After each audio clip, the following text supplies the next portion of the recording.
Hello, everyone, and welcome back to Dr. Creepy. Tonight, I'm bringing you 8 most disturbing true trucker horror stories ever shared.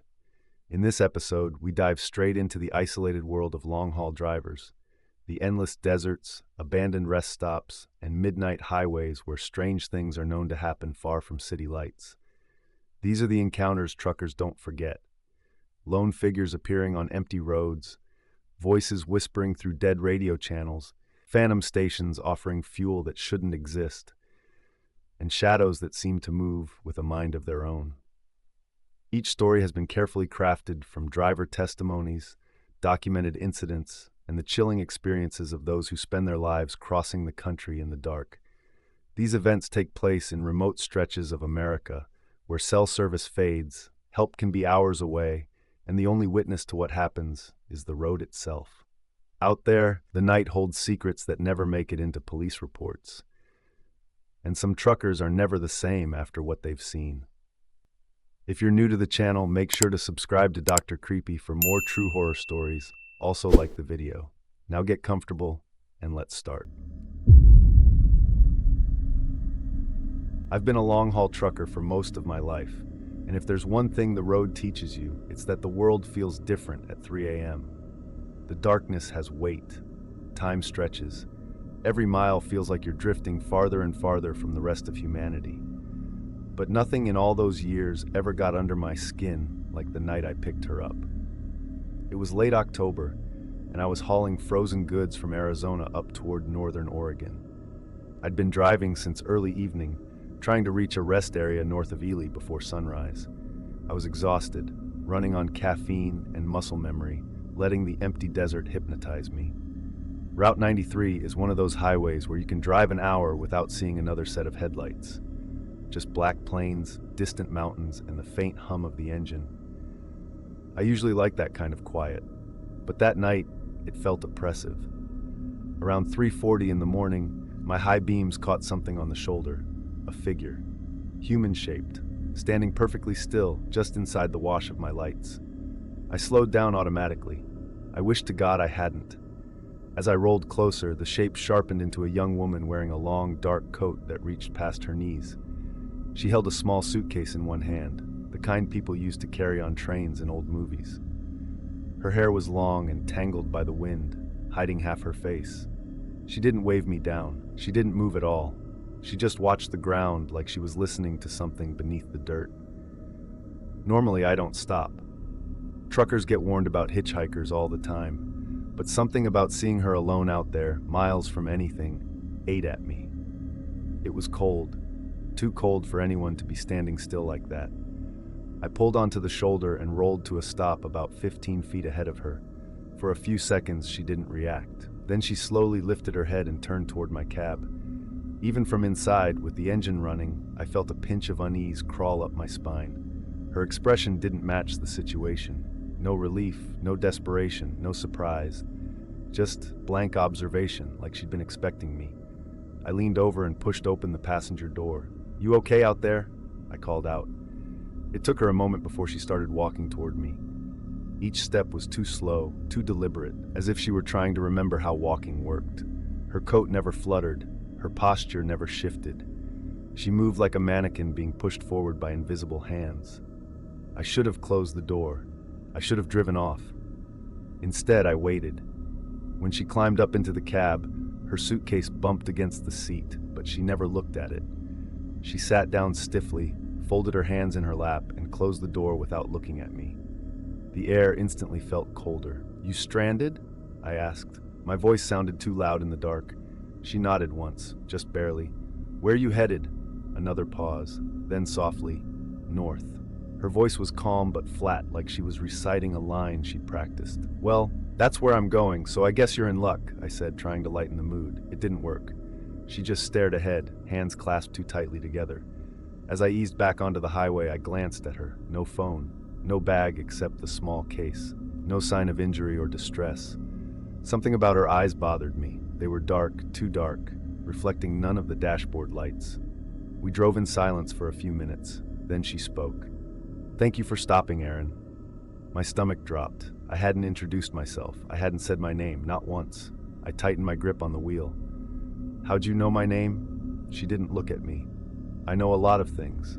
A cold rush went through my body, the kind of instinctual fear you can't talk yourself out of. The highway stretched ahead endlessly, the desert swallowing the world outside the truck. What exactly do you know? I asked, trying to keep my voice steady. She exhaled slowly, like she was savoring the moment. Your mother's name is Marianne. My chest tightened. You were born in 1979. I felt my foot slip on the pedal. You blame yourself for your brother's accident. My hands shook.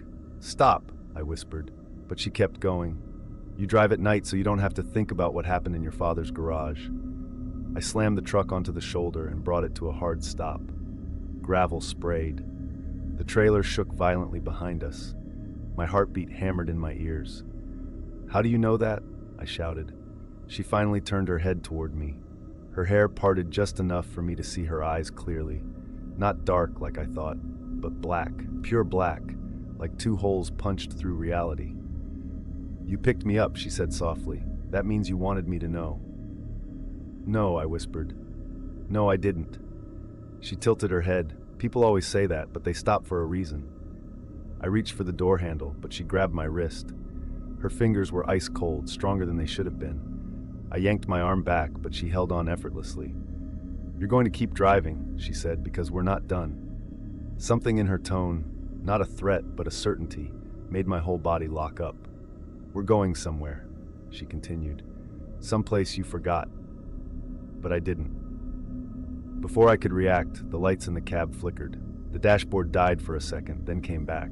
The engine growled like it was struggling. I looked through the windshield and froze. The desert was gone. Instead of open plains and starlight, the truck faced a narrow stretch of road flanked by tall, dead trees, their branches twisted like skeletal arms. A dense fog crawled across the asphalt. None of this existed on Route 93. None of this existed anywhere near Nevada. What is this? I heard myself whisper. She released my wrist. Drive. I didn't want to, but the truck began rolling on its own. The brakes felt dead, the steering too heavy. I gripped the wheel as we drifted down that narrow, impossible road. You've been here before, she said quietly. When you were 8, I've never. You have, she cut in. Your father used to take you here, before the fire. A chill crawled through my spine. I hadn't told anyone that memory. Not my ex-wife, not my closest friends, barely even myself. A dark road in the woods, a small cabin at the end, my father's warnings not to look out the window after sunset. How do you know this? I whispered. She smiled, the first expression she'd made. I told you, I know things. The fog thickened until it swallowed the world. Then, as suddenly as it appeared, it cleared. A cabin sat at the end of the road, the same one from my childhood, the one that burned down 35 years ago. But it wasn't burned. It stood exactly as I remembered it. Lights on, smoke rising from the chimney, waiting. No, I said. No, no, no. You need to go inside, she whispered. I'm not going in there. You don't have a choice. I turned back to her, but the seat was empty. Her suitcase was gone. The cab door slightly open, swinging with the wind. I stepped out slowly, legs shaking, and scanned the woods. Nothing. No footsteps. No cold breath in the air. No sign she'd ever been there. I looked back at my truck and froze. Across the windshield, written in long, thin strokes like fingers dragged through condensation, were the words, I know where you're going. You can't leave it again. The door of the cabin creaked open. A warm orange glow spilled into the night. And from inside, a familiar voice, my father's voice, the one I hadn't heard since he died, called my name. Aaron, come in. We have things to finish. I backed away slowly, heart pounding so hard it hurt. Then the woman's voice whispered behind me, close enough that I felt her breath on my neck. Now you remember. I spun around, but no one was there. Just dead woods, empty road, silence. When I turned back, the cabin door had closed. The lights went out, everything disappeared. Cabin, smoke, glow, swallowed by the dark like it had never existed. I ran back to my truck, jumped inside, slammed the door, and drove away as fast as the engine would carry me. The road returned to the Nevada desert as if nothing had happened. No hitchhiker, no fog, no cabin. But sometimes on long drives, especially near 3 or 4 in the morning, I swear I hear her voice over the hum of the engine, whispering my name, whispering things I shouldn't remember. whispering that she's waiting for me to take the wrong exit again. And every now and then, maybe once a month, I wake up in my sleeper to find a thin line of condensation on the inside of the windshield, shaped like handwriting. Just keep driving. We're not done. I've been driving trucks long enough to know that the road has its own personality. Some nights it feels empty and harmless. Other nights it feels like you're being watched from every ditch, every tree line, every abandoned rest stop. But nothing, not the weird people, not the strange lights, not the abandoned cars on the shoulder, ever messed me up like the voice I heard on my CB radio. Before this happened, I used Channel 19 like everyone else. You get the usual stuff: weather warnings, traffic updates, bored drivers talking to stay awake. Nothing unusual. Then came Channel 23, the one that shouldn't have existed, the one I never want to hear again. This happened last winter, on a long haul from Idaho to Oklahoma. Snow had already started falling by the time I hit Wyoming. Big, heavy flakes that made the road look like it was dissolving into static. The sky was pitch black, no moon, no other trucks. Just a sheet of white whipping across the headlights. I was exhausted, but I didn't want to stop. Not out there, not in that cold. A gust of wind slammed against the trailer and my CB crackled to life with a burst of static so loud it made me flinch. "Ello? You copy?" The signal was faint, broken, like someone was whispering through a dying speaker. I frowned and tapped the mic. "Who's on 19? Repeat." Silence. Then a slow, dragging breath came through the speaker. A wet, shaky inhale that did not sound like static. It sounded like someone sitting right next to me. I checked the channel. It wasn't 19. Somehow my dial had slid to 23 even though I hadn't touched it. Channel 23 isn't a trucker channel. Nobody uses it. Half the time it's completely dead. I grabbed the knob to switch back, but before I could, a voice whispered through the radio. A voice I didn't recognize. A voice that knew me. "Mark, slow down." I nearly dropped the mic. Nobody should have known my name. I wasn't broadcasting it. I wasn't talking to anyone. My cab was locked, my windows up, and I hadn't seen another vehicle for at least an hour. I swallowed hard. "Who is this?" I asked. Static hissed, stretching out into a long crackling whine. Then, "Road's bad tonight. You don't want to end up where the others did." My scalp prickled. Something felt wrong in my chest, like the air had turned heavy. The voice didn't sound like a prank. It didn't sound playful or drunk. It sounded sad or tired or both. And it came through clearly, too clearly. "Look," I said, "I don't know who you are, but this isn't funny." Another breath, a slow, shaky exhale. "You shouldn't be on this highway. It's not safe for you. Not anymore." The hair on my arms lifted. Not "the road isn't safe," not "watch for ice." He said I wasn't safe here, like someone was referring to me specifically. I tried switching channels. The dial wouldn't move. I twisted harder. Nothing. The knob wasn't even locked. It just wouldn't budge. "Listen," I said, my voice shaking. "What do you want?" The man on the radio let out a faint, choking sound. A gasp. Then, "They're coming out again, Mark. You have to get off the road before they see your lights." That was it. I slammed the CB off. Silence filled the cab, thick and suffocating. The only sound left was the wind buffeting the sides of the truck and the chains rattling in my sleeper. I drove for another few miles, trying to rationalize it. Maybe the radio was malfunctioning. Maybe some idiot was spoofing channels. Maybe fatigue was hitting me harder than I thought. Then I saw something in the distance. At first I thought it was a broken down truck on the shoulder, but as I got closer, I realized it was just a shape. A dark shape kneeling in the snow on the side of the road. It looked like a person hunched over, head bowed, arms hanging loosely at their sides. I instinctively slowed down, not enough to stop, but enough to get a better look. As my headlights washed over it, the shape moved. Not like a person standing up. No, it unfolded itself. Rising smoothly, silently, lifting its head in one eerie fluid motion. Its face, if it had one, didn't reflect any light. Not from the headlights, not from the snow, just a void. My CB radio turned itself back on. "Mark, do not look at them. Do not let them look at you." The voice wasn't whispering anymore. It was urgent, panicked. I didn't answer. I pushed the gas pedal hard. The shape stepped closer to the road, its limbs bending at angles that made no sense. Its feet didn't leave prints in the snow. I blew past it doing 60, heart slamming against my ribs. The wind howled around the cab, but underneath it I heard something else. A tapping sound. Rhythmic, sharp. Something was tapping the side of my trailer. Tap, tap, tap. I stared into the darkness behind me, but the trailer was a black silhouette. I turned my CB down. Didn't matter. The voice still came through. It's following you now. You showed it your lights. It knows your truck. It knows your name. I gritted my teeth. Tell me what the hell this is, I shouted. A long silence. Then softly, don't let it inside. Not again. Again? What do you mean again? The radio crackled violently. The speaker squealed. Then the man's voice returned, but weaker. You don't remember. They never let you remember, but it wasn't the first time you heard me. A sick, cold pressure crept into my stomach. No, I said firmly. This is the first time this has ever happened. The voice trembled. Mark, you've been on Channel 23 before, the same night you disappeared. I slammed the brakes. My entire truck skidded sideways, tires screaming, snow spraying across the road. I barely kept control.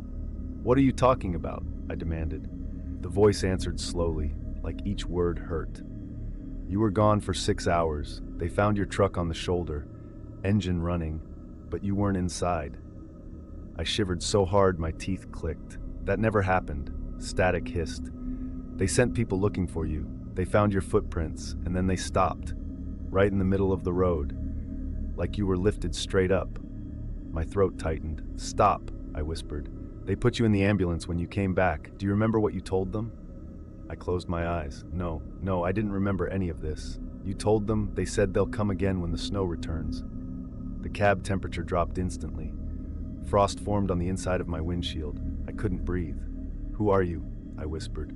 The radio hummed. Then someone who didn't get away. The tapping on the trailer grew louder. Tap, tap, tap, tap, tap, tap, tap. Like something was climbing. I floored it. The truck roared down the icy highway, engine straining. My mirrors shook violently, but I refused to look. I didn't dare. Get to mile marker 221, the voice ordered. There's an old service road. Take it. Hide the truck. Turn everything off. I don't know if I should trust you. The man's voice cracked into a desperate shout. Do it, or you'll never make it to dawn. A loud metal bang echoed from the roof. The whole cab rocked. Something heavy had landed on top of me. I didn't think. I acted. I swerved onto the exit lane leading toward 221. The snow was coming down harder now, nearly whiteout conditions. The tapping stopped. The walking began. Slow, deliberate footsteps on the roof of the cab. Each one sent vibrations down through the frame. The man on the CB whispered, "Kill the lights. Kill the engine. Now." I turned everything off. Headlights, cabin lights, dashboard glow, engine, plunging myself into absolute darkness and silence. The footsteps stopped. Then a new sound scratched down the windshield, long, dragging claws tracing the surface. I froze, barely breathing. The radio crackled gently. Stay still. It can't see you without light. Just wait.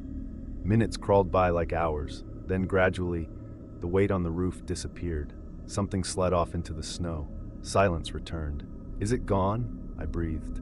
The radio whispered, for now, drive south at sunrise. Don't take this highway again. And Mark, don't tune to Channel 23 anymore. They're listening. The signal faded until only static remained. I sat there shaking, waiting for daylight. When the sun finally came up, tire tracks circled my truck, but not the normal kind. They were huge, deep impressions in impossible shapes, looping around my cab in wide arcs. I never found out who the voice belonged to, but I know one thing. I didn't tune to Channel 23 that night. The radio tuned itself. And sometimes, even now, when I drive through snow-covered states late at night, the dial flickers on its own. The number jumps, 2, 3, 23, and a faint voice slips through the static. Mark, don't look behind you. I've been a long-haul trucker for 17 years, and if there's one thing the desert teaches you, it's that your eyes start playing tricks on you after midnight. Shapes shift. Heat waves bend the horizon. Even your mirrors start to lie to you when you're tired enough. But the man I saw standing in the middle of the Nevada desert wasn't a mirage, and he wasn't a trick of the light. What I saw that night was real. Too real. And I still don't understand how he kept getting closer, even when my truck never stopped moving. I was hauling construction materials from Phoenix to Reno, cutting through long, empty stretches of desert highway. The kind of place where you can drive 50 miles without passing a gas station or another set of headlights. Only scrub brush, rocks, sand, and the occasional rusted sign nobody bothered to replace. It was close to 2:30 in the morning. The road shimmered with leftover heat, even though the air had dropped below freezing. My eyes burned from exhaustion, but I kept pushing. The receiver needed the shipment by morning. I flicked on the high beams. The desert lit up in a pale, ghostly glow. That's when I saw him. At first it was just a tiny shape, far ahead on the right side of the road. A post or maybe a mile marker. But as I got closer, the outline sharpened. A man, standing perfectly still about 20 feet off the shoulder, facing the darkness. I eased off the gas, not enough to stop, just enough to get a better look. He didn't move, didn't react to my headlights, didn't wave or turn or shield his eyes. Just stood there, stiff and unnatural, arms at his sides, legs locked straight. I told myself he was stranded or drunk or waiting for help, but something in my gut whispered a warning. Then I blinked, a single blink, and when my eyes opened again, he was closer, much closer, not walking, not turning, not stepping, just suddenly standing 15 feet nearer to the road than before. I sat up straight, adrenaline washing away every trace of fatigue. What the hell? I blinked again, just a normal, instinctive blink. Now he was standing on the shoulder, right beside the white line, facing me, my breath caught in my throat. Even from inside my cab, I felt something cold ripple through me. His face was wrong, not deformed or bloody or anything like that, just wrong in a way I couldn't explain. Too smooth, too expressionless, too empty. I swerved slightly toward the center of the highway, giving him as much distance as possible. "Don't look," I muttered to myself, gripping the wheel. "Just keep driving." But as the truck passed him, curiosity pulled my eyes toward the passenger side mirror. I shouldn't have looked, because in the reflection, he wasn't standing still anymore. He was running, fast, too fast. His body was stiff, arms barely moving, legs kicking forward in long, jarring strides, like a marionette being yanked by invisible strings. His head stayed locked in place, eyes fixed on my cab even as he sprinted. My stomach dropped. My speed was 58 miles per hour. He was keeping up. I slammed my foot on the pedal. The truck roared forward, engine straining as the needle climbed past 65, 70, 75. I checked the mirror again. He was still there, but now he was closer. His feet didn't seem to hit the ground. He moved like a shadow trying to imitate a human shape. I tore my gaze away. I didn't want to see his face up close. But then something slammed against the back of my trailer. One loud, heavy thud that made the entire truck jolt. I nearly lost control. Another slam, then another. Something was climbing up the back. My chest tightened with panic. "No, no, no," I whispered, gripping the wheel so hard my knuckles went white. The wind howled around the cab as the truck tore through the night, but underneath that I heard footsteps. Heavy ones, above me, on the roof, one step, another. He was walking toward the front of the cab. My headlights flickered. The radio crackled with static. The air grew colder, so cold my breath misted. "Leave me alone," I whispered, voice shaking. "Please." The footsteps stopped directly above me, silence. Then a slow, dragging sound traced across the metal roof, like fingertips sliding across it. I didn't dare look up. The road stretched on endlessly, the desert swallowing every bit of light beyond the reach of my high beams. I pushed the accelerator until I was well past a speed I was comfortable with, in the middle of nowhere. And finally, the scratching stopped. The roof went silent.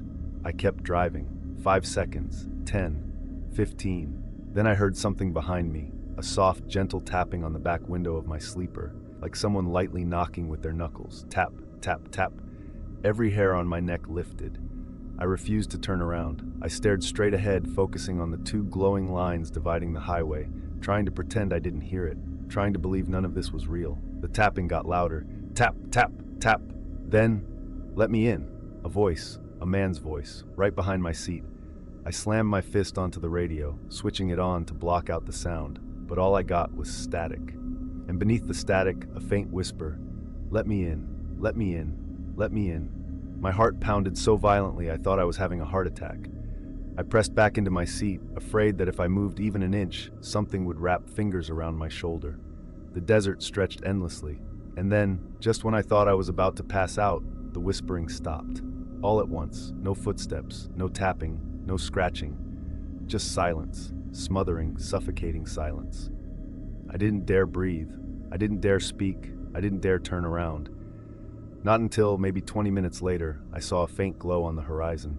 A gas station, a real one, lit up like heaven. I pulled in, parked crooked, jumped out of the cab so fast I hit my shoulder on the doorframe. The woman at the counter stared as I stumbled inside, pale and shaking. "You look like you've seen a ghost," she said. I just nodded, but she must have sensed something, because she lowered her voice. "Let me guess," she said quietly. "You came down the 375? I swallowed. "Yeah." She nodded slowly. "You're not the first trucker to come in here like that. The desert plays tricks on you at night. You see things out there you're not meant to see, things that don't belong to this world."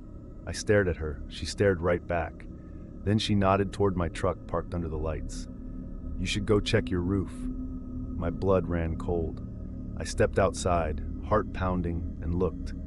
On the dusty metal roof of my cab, illuminated by the gas station floodlights, were footprints. Human footprints. But the toes pointed the wrong direction, as if the person standing on my roof had been facing me, watching me, leaning over the windshield in the dark. I climbed back into the cab, locked the doors, and drove away before I could think too hard about what that meant. I've taken dozens of routes since then, hundreds of hours on the road, but I will never take Highway 375 at night again, because the desert is alive.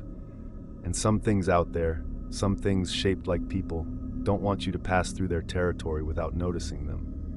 And every now and then, when I'm driving past midnight, tired and alone, I check my mirrors without meaning to, just to make sure there's no one running alongside the truck. Just to make sure there's no face pressed against the glass. Just to make sure that man isn't back, because I know one thing for certain. He wasn't hitchhiking. He wasn't stranded. He wasn't lost. He was waiting for someone to see him, waiting for someone to blink, waiting for someone like me. I've slept in a lot of places during my years as a long-haul trucker. Empty parking lots, dark way stations, gas stations where the lights flicker all night long. But the place that still keeps me awake, the one that creeps into my thoughts at 2 or 3 in the morning, is a rest stop I can't find anymore. A rest stop I shouldn't have been able to find in the first place. And the worst part is, I wasn't alone there. Not even for a second. This was about 3 years ago on a run from California to Colorado. I was hauling furniture in an empty, rattling trailer that made every bump on the road echo like I was dragging chains behind me. I'd been driving too long, ignoring the fatigue creeping into the corners of my vision. Around 1:45 a.m., I decided it was time to pull over. I checked the map. Nothing nearby except a rest stop about 12 miles ahead. Supposedly well lit, supposedly safe.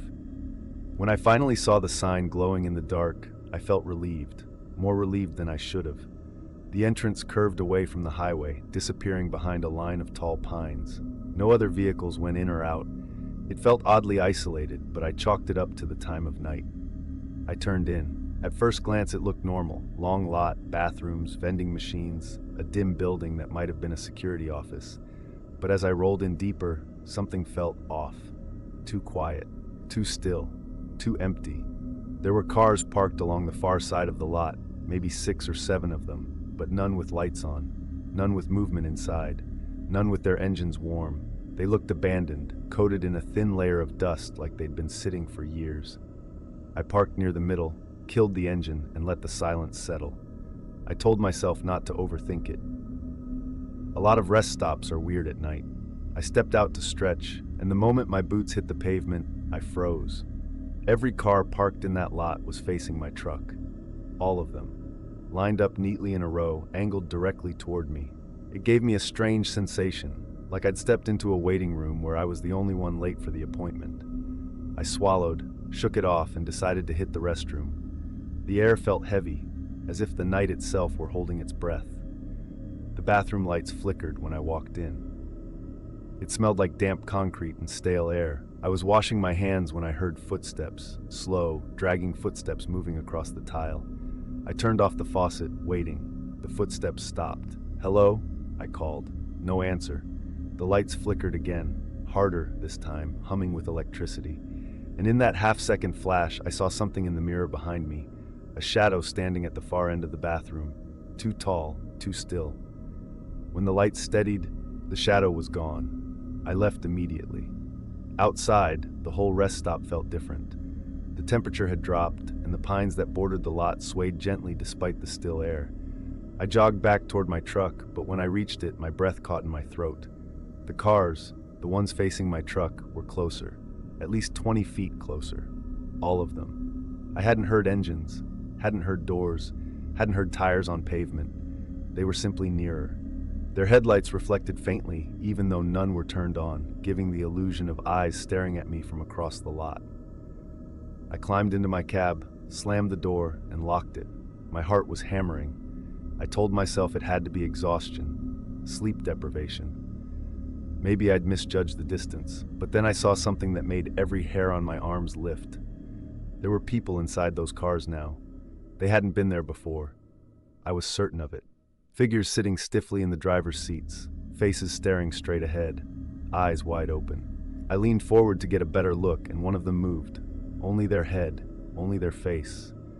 Turning slowly, deliberately, until they were looking directly at me. I scrambled for the ignition, but my hand slipped. The keys fell to the floor. When I picked them up, panting, shaking, I noticed movement in the corner of my mirror. All the car doors were opening, every single one, creaking open in perfect unison. And the people inside, they stepped out. But stepped isn't the right word. They unfolded from their seats, rising too smoothly, too quietly, their limbs dropping into place as though they weren't used to controlling them. Dozens of them. And they all turned toward my truck. I jammed the key into the ignition. The engine sputtered. The figures began walking toward me, slow, synchronized steps that made no sound. Their faces pale, expressionless, eyes unblinking, some taller than normal, some too thin, some tilting their heads as if studying me. "Come on," I choked. "Start!" The engine roared to life. I floored it, tires screeching as I sped toward the exit. The figures didn't run, they simply watched, heads turning all at once to follow my path. I reached the exit road and tore out of the rest stop, only to find myself pulling back into it. The same sign, the same bend in the trees, the same lot, the same line of cars, now back in their original spot. No figures this time, just empty cars staring at me again. An impossible loop. I slammed my brakes, my chest tightened, my pulse thundered in my ears. "What the hell is happening?" I whispered. The headlights flickered, the radio crackled, then a voice, a calm, steady, emotionless man's voice, came through my CB. "Exit is not available at this time. Please return to your vehicle. Your stay is not yet over." I froze. The voice continued, "Do not attempt to leave again. We are watching." My hand went cold around the mic. "This is a joke," I whispered to myself. "Someone's messing with me." But then the bathroom lights, 50 yards away, all turned on at once, then all off, then on again, like someone was flipping the switches rapidly. My truck lights flickered too. The CB hissed, "Stay inside, they are approaching." I didn't want to look, but I did. The car's doors were opening again, slowly, silently, figures stepping out, all of them turning toward me. Walking toward my truck again, this time faster. I put the truck in reverse, heart pounding so hard it shook my vision, and I backed up until I nearly hit the trees. The figures closed in. Their faces were clearer now, pale, blank, stretched too tight over their skulls, their movements jerky but synchronized, like puppets pulled by the same string. One reached the side of my truck and placed its hand flat on the door. The temperature in my cab dropped instantly, frost forming on the inside of the windshield despite the desert heat. I screamed and floored the gas again. The truck shot forward, and then I was on the highway, just like that. No rest stop around me, no trees, no rows of cars, just open desert, empty asphalt, and darkness. My speedometer climbed past 70 before I forced myself to slow down. My hands were shaking so hard I almost couldn't grip the wheel. When I finally had the nerve to look in my mirrors, no figures, no cars, no lights, just the desert again, like none of it had ever happened. I've tried finding that rest stop since. I checked maps, asked other truckers, even drove that same route twice in daylight. It doesn't exist, not on paper, not in reality. But some nights, especially when I'm driving alone past midnight, I see flashes in my mirrors. A row of cars in the dark, their doors opening, figures stepping out in unison. And I hear that same calm voice on the CB. Your stay is not yet over. I've hauled every kind of load you can imagine. Lumber, produce, tools, bulk paper, even carnival equipment once. Most of the time, the trailer is just a trailer. A loud, rattling metal box that groans whenever you hit a pothole and echoes like a cathedral when you're empty. But this was the only time in my entire career that I heard the trailer scream. And I still don't understand how something inside could scream when the manifest said I was hauling medical equipment. It was a winter run from Denver to Kansas City. Night run, too, my least favorite. The highways out there are long, straight, and empty after 1 a.m., and the wind never stops slamming across the plains. Feels like the world around you is just wide-open blackness, waiting to swallow your headlights whole. My pickup location was a research facility on the outskirts of Denver. Cold, industrial-looking, no signs, no public area, 2 security gates. They loaded me in silence. No conversation, no small talk, no instructions except driver, this load must remain sealed. Do not stop except for fuel. Do not open the trailer for any reason. The guy who handed me the paperwork didn't look like shipping staff. He looked like a doctor, white coat, laminated badge, tired eyes. When he passed the manifest to me, his hands shook. I remember thinking, Jesus, it's just equipment, calm down. But by hour 3 of that run, I was wishing I had never accepted the job. The first knock happened just past Limon. I felt it through the frame, a gentle tap-tap from the inside of the trailer. I assumed it was cargo shifting. Happens all the time. A bad strap, a loose pallet, something leaning. Then came a second knock, harder, more deliberate. I checked the mirrors. No cars around me, no animals on the road, no reason for the trailer to move like that. Tap, tap, tap, like knuckles on a door. I tried turning up the radio to drown it out, but the tapping grew louder, picking up a rhythm. 3 knocks, pause. 3 knocks, pause, 3 knocks, like someone trying to get attention. I told myself not to stop, not in the middle of nowhere, not at midnight. I pushed the pedal a little harder and tried to ignore the cold sweat creeping across my neck. A few minutes passed, then the knocking stopped, but something worse took its place, a voice, a thin, muffled voice coming from the trailer behind me. Hello, hello, is someone there? My entire body froze. It wasn't loud, it wasn't aggressive. It sounded like a woman, shaky, scared, confused. I slammed the radio off. I listened. A faint pounding came next, faster now, more desperate. Let me out, please! Let me out! Please, I'm still in here! My breath hitched. I pulled to the shoulder without thinking, engine idling as my pulse pounded in my ears. This couldn't be happening. There should not have been anyone inside the freight. I grabbed the manifest, double-checked the paperwork, medical scanning devices, monitoring equipment, structural frames, boxes of components. Nothing human. No special warnings, no live cargo, no medically transported patient, nothing. The woman's voice rose into a harsh sob. Please, somebody. It's dark. I can't see anything. Please. Every survival instinct I had screamed at me not to open the trailer, but I couldn't leave someone locked in there. I climbed out of the cab, the freezing wind hitting me instantly. The highway was silent except for the low hiss of passing wind. My boots crunched on gravel as I walked toward the rear of the trailer. That's when the screaming started. It wasn't the same voice. This wasn't fear. It was raw, primal terror. Someone was shrieking like they were being torn apart. Long, ragged screams that made my blood run cold. Help me! Help me! It's here! It's in here! Oh God! Oh God! The trailer shook violently, so hard I stumbled backward. Something slammed against the walls from inside. Metal groaned under the force. Then the screaming hit a pitch that didn't sound human anymore. My hands shook on the seal latch. Hello! I shouted. Who's in there? The screaming cut off instantly. Silence. A thick, smothering silence that made it feel like the world had stopped breathing. I stepped closer to the doors. Are you hurt? Answer me. Nothing. Not a whimper. Not a cry. Not even breathing. Just dead, ringing quiet. I hovered my hand over the locked seal. The tag glinted under my flashlight, unbroken. That meant the trailer hadn't been opened since loading.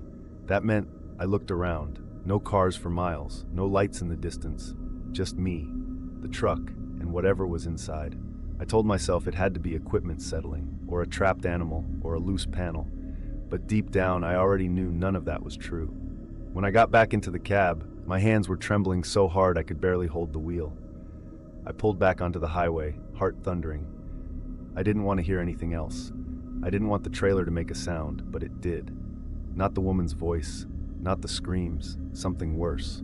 A low, wet breathing, slow, deep, too loud to be a human trapped in the back, too heavy, too thick with moisture. Every exhale fogged my rearview mirror from the inside. I couldn't understand how that was possible. The sleeper was sealed, the trailer was sealed. There was no way for anything inside to breathe into the cabin, but the mirror fogged again and again, each exhale syncing with the sound of a slow, dragging inhale echoing through the walls. "Stop," I whispered. "Just stop." The next sound wasn't breathing, it was laughter. Not hysterical, not mocking, just a soft, subtle, deliberate chuckle. Right behind my seat. That was when I lost it. I swerved into the next exit ramp, took a sharp turn into a truck stop, and skidded into a crooked parking spot. I practically fell out of the cab. I ran to the back of the trailer, ready to rip the doors open and drag out whoever, whatever was playing with me. Then I stopped cold. The seal tag on the latch was still intact, not scratched, not bent, untouched. I stared at it for a long, long time. Finally, one of the night shift guys at the truck stop approached, a cigarette between his teeth. "You good, man?" he asked. I pointed at the trailer. "There's something inside." Someone was screaming. He frowned, walked over, examined the latch. "Seal's good? You open it yet?" "No. Let's take a look." I stepped back as he cracked the doors open. The trailer interior was empty. Not a single thing out of place. No equipment knocked over. No footprints. No blood. No sign of any person or anything. Just rows of boxed devices strapped neatly and quietly in the cold. The night shift guy shook his head. "Nothing here but cargo. Maybe you fell asleep at the wheel." I didn't argue, because in the far corner of the trailer, something caught my eye. A handprint, pressed into the metal wall from the inside. But not a normal one. The fingers were twice as long as they should be, and there were 6 of them. I closed the trailer quietly, signed the rest of the paperwork without a word, and delivered the load at sunrise. When I turned in the manifest, the receiving clerk frowned. "This says 7 pallets, he muttered, "but you've got 8. "Excuse me?" He tapped the clipboard. "We didn't load that 8th pallet." I felt my mouth go dry. "What was on it?" I asked. He shrugged. "That's the weird part. It's empty." The pallet sat alone in the back of the receiving area. A plain wooden pallet. No box, no straps, no label. Just a square of dust where something might have once sat. The wood was cracked in the middle, like something incredibly heavy had stood on it. When I looked closer, my blood ran cold. There were marks scratched into the surface, long, deep gouges, like something had fought to hold on while being dragged away. I left without signing another word. I still don't know what was in my trailer that night, or why it screamed like a person, or why it laughed like it understood me, or why the seal was untouched the whole time. All I know is this. Whenever I pass through that stretch of highway now, I keep the radio off, the windows rolled up, and my eyes locked straight ahead, because I'm terrified that if I listen closely enough, I'll hear breathing behind me again. Or worse, the laughter. There are things you see on the road that never leave you, no matter how many miles you put behind them. Accidents, highway debris, strange people walking alone where no one should be. But nothing lodges itself in your memory like the things you see on overpasses after midnight, especially when they look back at you.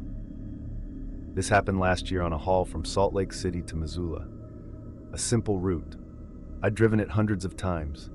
Familiar mountains, familiar canyons, familiar stretches of empty road. But that night something felt wrong the moment I crossed into Idaho. The sky was too dark, the air too still, like the world was holding its breath. Around 2:15 a.m., I reached a long, elevated overpass that crossed a narrow canyon. I'd always hated that stretch. The wind could slam you sideways, and the guardrails were old enough to rattle when a big rig passed. My high beams illuminated the concrete supports ahead. That's when I saw her. A girl standing alone on the overpass railing. Young, maybe 12, thin, wearing a white dress that fluttered in the wind, except there was no wind, not even a breeze. Her hair didn't move, her limbs didn't sway. She stood perfectly balanced, toes aligned with the edge of the concrete, like she wasn't afraid of falling. Her hands hung limp at her sides, her head tilted slightly, like she was listening. My stomach dropped. I leaned forward in my seat. What the hell? I expected her to step back, or wave, or show any sign of being a real person. But she didn't move, not even an inch. I flicked the high beams off and back on, to make sure my eyes weren't playing tricks on me. She didn't flinch, didn't blink, didn't look at the light, just stared straight ahead into the darkness. A chill rippled down my arms, lifting every hair on my skin. I slowed slightly as my truck approached the underpass. Not enough to stop, just enough to get a clearer look. But when I got directly beneath her, thud, the entire cab shook as if something heavy had kicked the roof. I swerved, heart slamming in my chest. What was that? Another thud, this time on the trailer roof. Something was there. Something was on top of my truck. But that wasn't the part that froze the blood in my veins. The part that nearly made me slam on the brakes was this. In the cracked upper corner of the windshield, barely in the reflection, I saw a face, a girl's face, pressed upside down against the glass from outside. Her eyes were huge and unblinking. Her mouth was open wide in a silent scream. Her hair dangled straight downward, defying gravity as if she were hanging by her feet. I jerked the wheel so hard the entire truck fishtailed. She vanished from the glass. I gasped for air, gripping the wheel so tightly my knuckles turned bone white. No, no way, no way. I floored it. The highway blurred under my headlights as I sped through the canyon, praying the wind would blow whatever it was off my roof. But the pounding footsteps returned. Slow at first, crawling, then faster. Thud, thud, thud. Running. Something was running across the top of my trailer. I flipped on the interior dome light just to feel less alone. But the moment the cab filled with warm yellow light, the footsteps stopped. Then came a sound that nearly made me swerve again. Tap, tap, tap on the passenger window. Slow, delicate, rhythmic, like fingernails gently scratching the glass. I turned my head. No one was there, but the tapping grew louder behind me, crawling toward the sleeper. Tap, tap, tap, tap, tap, tap. Then a soft whisper drifted from the darkness behind my seat. Let me in. I choked on my own breath. My throat tightened, my chest seized. Every survival instinct in me screamed to get off that road. I pulled onto the next exit ramp, a sharp downhill turn surrounded by pine trees. My headlights carved through the branches, illuminating patches of snow and empty asphalt. The tapping stopped, the whispering stopped, but something else replaced it. From directly above me, through the thin layer of metal separating me from the night sky, came a sound I will never forget. A slow, scraping slide, like bare feet dragging across the roof, moving toward the front of the cab. And then, knock. Right above my head, a single, hollow knock. I covered my mouth with my hand, afraid the sound of my breathing would give something permission to break through the glass. I made it to a gas station, the only building for miles, glowing faintly like a dying ember. I parked under the brightest light I could find and shut the engine off. Silence. No tapping, no footsteps, no whispers, nothing. I climbed out, legs shaking, and slowly circled the truck with a flashlight. No dents, no footprints, no signs of impact, no cracks on the glass, nothing to prove anything had been on the roof at all. But when I pointed the flashlight upward, I saw it. Faint, almost invisible. But there, a small child-sized handprint, smudged at the edge of the cab roof, 5 tiny fingers pressed into the dust. And the print wasn't normal. It was upside down, like someone had been hanging off the top of the truck by their hands, staring into the windshield. I ran back inside the truck stop. The cashier, a tired, middle-aged man with deep bags under his eyes, took one look at me and frowned. "You all right?" he asked. I shook my head. He leaned over the counter, lowered his voice. "Did you see her on the bridge?" My heart stopped. You know about that girl?" He nodded slowly. "She's been around for years. Drivers see her right before bad wrecks. Most don't make it far enough to tell anyone." I swallowed hard. "What is she?" He hesitated. "Nobody knows," he said. "But whatever you do, if you ever see her again." He leaned closer. "Don't look in your mirrors." I left the station before he could say anything else. I didn't sleep that night. Barely sleep now either. Because sometimes, usually on dark, empty highways hours before dawn, I hear a faint tapping on the passenger window, and I refuse to look. But once, against my better judgment, I checked my mirror. Just a quick glance, and for a split second, I saw a white dress fluttering in the wind on top of my trailer. Upside down hair, upside down face, wide, unblinking eyes, staring right at me. I don't use that route anymore. I don't drive under night overpasses if I can avoid it. But no matter where I go, I can't shake the feeling she's waiting. Waiting for me to blink, waiting for me to slow down, waiting for the moment I'm too tired to keep my eyes forward, waiting for the night she finally climbs down from the roof and asks me to let her in again. I've always believed truckers see a different version of America than the rest of the world. Cities look smaller from a cab, forests look deeper, deserts feel endless, and sometimes the places you stop at night aren't really places at all. This happened 5 months ago on a route I've taken at least 24 times, hauling appliances from eastern Oregon down to central Nevada. Dry land, empty highways. The kind of route where you plan your fuel stops carefully because the next gas station might be 100 miles away. That's why what I saw that night made no sense. A gas station that didn't exist the day before. One that shouldn't have existed at all. I started the run late, around 11 p.m. after some paperwork delays at the shipyard. By the time I hit the desert highway, I'd already been awake too long. The road was empty except for my headlights stretching out across the dusty asphalt. After about 3 hours, my fuel gauge started dipping lower than I liked. I knew the next real gas station was still 60 miles ahead, too far for comfort. My stomach tightened. That's when I saw it, a neon sign glowing faintly through the heat haze. Gas, food, open 24 hours. My brow furrowed. That wasn't right. There hadn't been a station here before. Not on this stretch. Not on any map. I slowed slightly to get a better look. As I got closer, more details appeared. A retro-style station with old metal pumps. A diner attached to the side.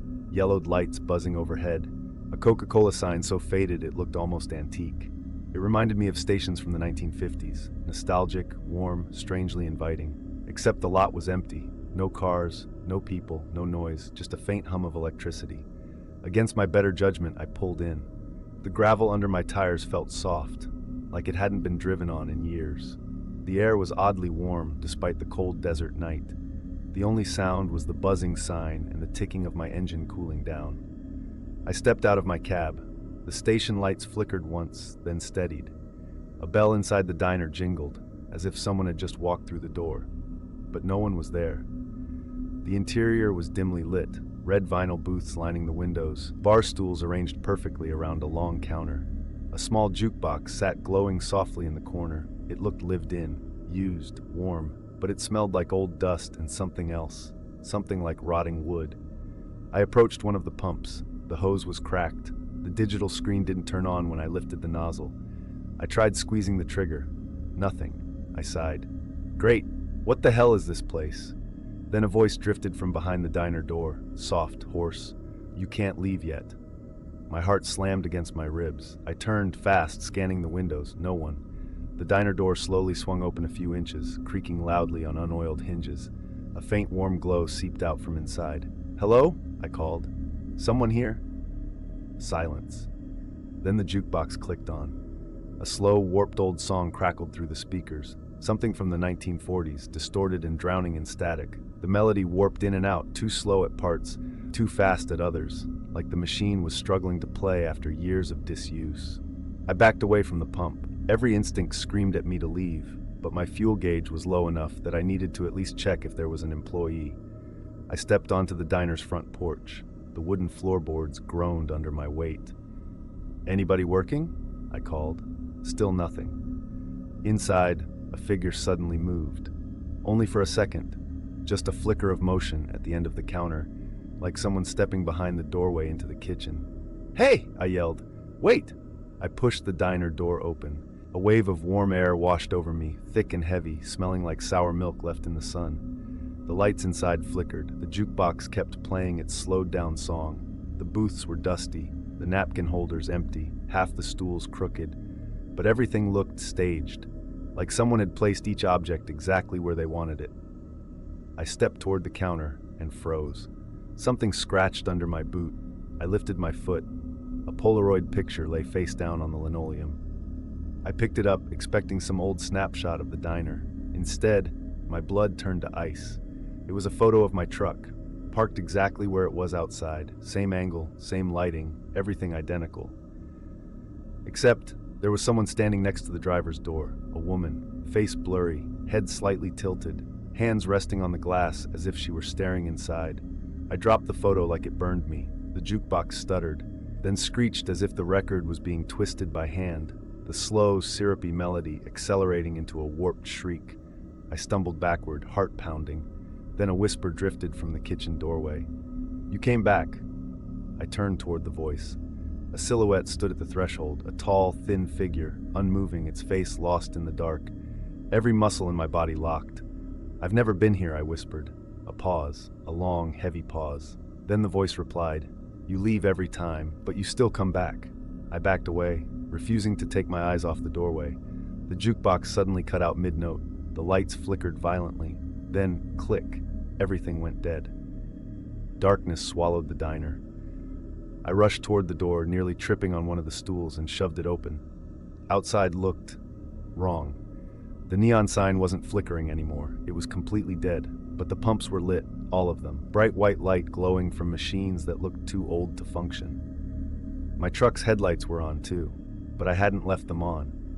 Something moved by the pumps, a shadow, tall and unnaturally thin, drifting between the islands of light like a loose sheet of smoke. I ran. I sprinted to my cab, fumbling with the door. The moment I yanked it open, I froze. Something was sitting in the driver's seat, a figure, hunched, head leaned against the window. I staggered back, slipping on the gravel. The figure slowly turned its head, only its head. The body didn't move. The face pressed against the glass was a blurred smear of features, like someone erased and redrew them over and over. A voice whispered inside the cab, "You can't leave yet." I scrambled to the passenger side, ripped the door open, and lunged inside, slamming my weight into the driver's seat. There was no figure, no one, just the cold, stale air of the cab. The whispering stopped. My hands shook violently as I jammed the key into the ignition. The engine sputtered, coughed, died. No, no, no. I tried again. It roared to life. The station lights flickered. All the diner lights turned on at once. The jukebox screamed a distorted note from inside the building. The figure by the pump snapped its head toward me, its neck bending far too sharply. I floored it. Gravel sprayed. The truck lurched forward. I tore back onto the highway without checking the mirrors. My heart hammered for at least 30 minutes before I dared look behind me. The station was gone. Not dimmed, not distant. Gone. Only flat desert stretched behind my taillights. No neon sign, no lights, no building, no pumps, nothing but open land for miles. The next morning I pulled into the real gas station 60 miles ahead. The clerk was friendly, older guy, familiar with the area. I told him what I'd seen, carefully, leaving out the parts that made me sound insane. He frowned and scratched his chin. "There was a station out there," he said slowly. "Back in the 60s. Place burned down. No one made it out." My blood ran cold. He added, "They say sometimes people see lights there at night, but you're not supposed to stop. You understand what I'm saying?" I nodded. I understood. I never take that route after dark anymore, and I never stop for lights on empty highways. Because that station wasn't abandoned. It wasn't closed. It wasn't deserted. It was waiting. And I know that if I ever stop there again, whatever whispered from the diner doorway won't let me leave a second time. Truckers talk about highway shadows all the time, but usually they mean the mirages, those black streaks that stretch across the asphalt on hot nights. Everyone sees them. Everyone ignores them. But the shadow I saw wasn't a mirage. It wasn't on the road. It wasn't cast by my headlights. And it wasn't shaped like any living thing I've ever known. It moved with me, matched my speed, and for reasons I still can't explain, it wanted me to notice it. This happened in late August, on a run through the Nevada desert. I'd stopped in Tonopah around 10 p.m. for fuel and coffee before continuing east. The night was calm, warm wind, clear sky, a huge empty stretch of highway ahead. About half an hour into the drive, I saw it. A long black shape on the right side of the road. Not a person, not an animal, not a vehicle. Just a shadow, about 7 feet tall and as thin as a fence post, standing upright, perfectly still. I thought maybe it was a burnt road sign or a marker. Then it moved. No, moved isn't the right word. It shifted, like it slid across reality instead of stepping. One moment it was beside the road, the next it was 15 feet closer. No motion in between, no transition, just a glitch.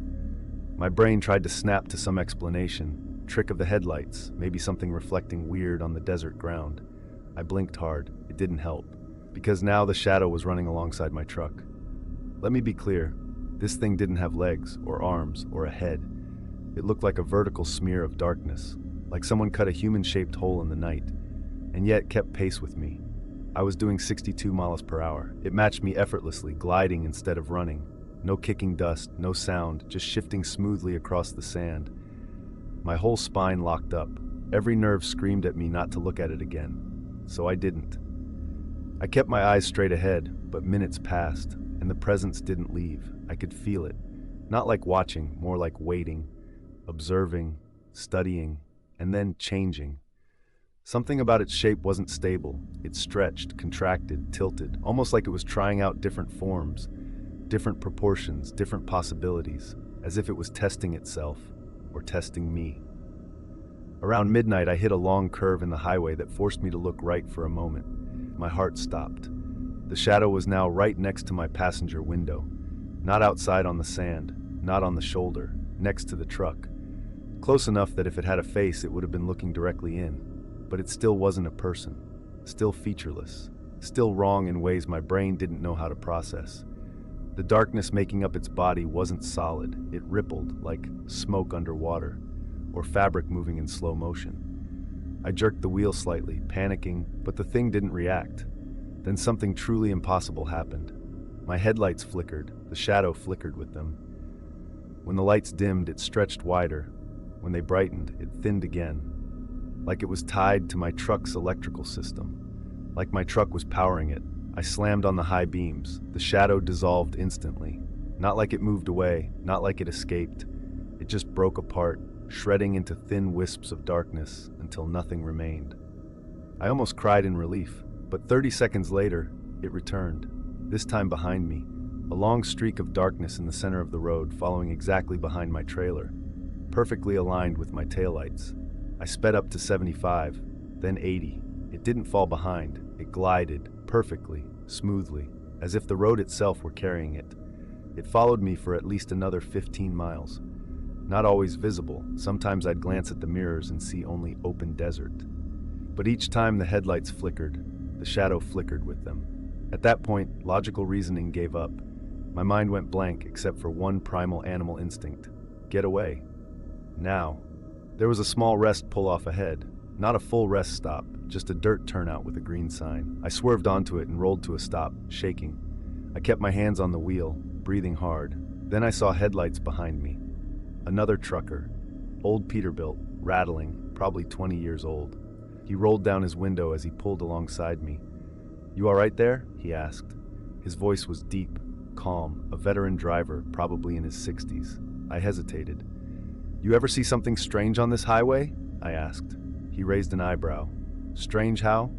"Like a shadow following you." He stared at me for a long moment. Then he said something I still think about every night. "You saw it too." My mouth went dry. What is it?" He rubbed his jaw slowly. "A mistake," he said. "Something left over from whatever this place used to be. I don't stop for it anymore." "You mean it's alive?" "Not the way we understand life," he said. "It doesn't want to hurt you. Doesn't want to help you either. It just imitates. Tries on shapes like clothes. Tries to become whatever you're afraid of." I swallowed. "Why me?" "It's not you," he said. "It's the truck. Your lights feed it. Your battery gives it shape. It grows when you look at it. That's how it learns." "Learns what?" "As if what to be." My skin crawled. "And how do I stop it?" "You don't." He began rolling his window back up. "But you can outrun it." "How?" He looked at me with tired, haunted eyes. "Don't slow down. Don't let your battery die. And for God's sake, don't let it get in front of you." Then he pulled away. His taillights stretched into the distance, and my blood froze. Because behind his truck, that shadow was following him instead. It had switched, left me, chased him.